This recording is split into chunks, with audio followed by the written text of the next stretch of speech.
With this Senate update, I'm Julie Bakk. With about 2 weeks remaining this legislative session, one key question that's been asked by legislative leaders was, where would the end of session negotiations take place?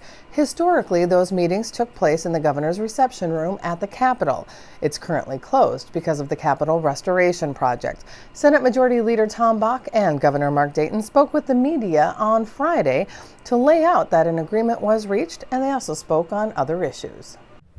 Earlier this week, I had a meeting with the Speaker, and we had a conversation about the fact that with all the renovations going on in the Capitol, there really is nowhere for us to meet like we historically have used the governor's reception room as a place for the leaders to all congregate and kind of work out the details of a global agreement for the session. So I asked the Speaker how he felt about putting a conference table in my office so that we would have a place somewhere in the building to be able to get together as relatively close to the chambers, and he said that was fine. So I then reached out to the governor to see if he'd be willing to come over and have a conversation about the end of the session. So we did that today. So he's familiar with the table that you saw on NPR, and that's kind of where we're at.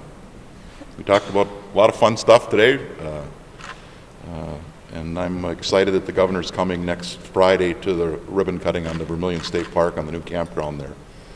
The governor's had long ties to the lake, like I do, and pretty excited about making sure that there's going to be an opportunity for just the general public that can't afford a cabin to be able to enjoy the lake in the decades in the future as lake property becomes more and more expensive and harder for just regular working class people to be able to participate in what the lake has to offer. So, you've championed every bonding bill. You've made sure that it has resources to really create a first-rate park, so I'm looking forward to it. Since my family won't allow me in their cabin anymore, I'm glad I have somewhere on Vermilion. It's a great lake. I'm not done yet. The only thing is, I kept probing them for advice on the good fishing holes on Vermilion.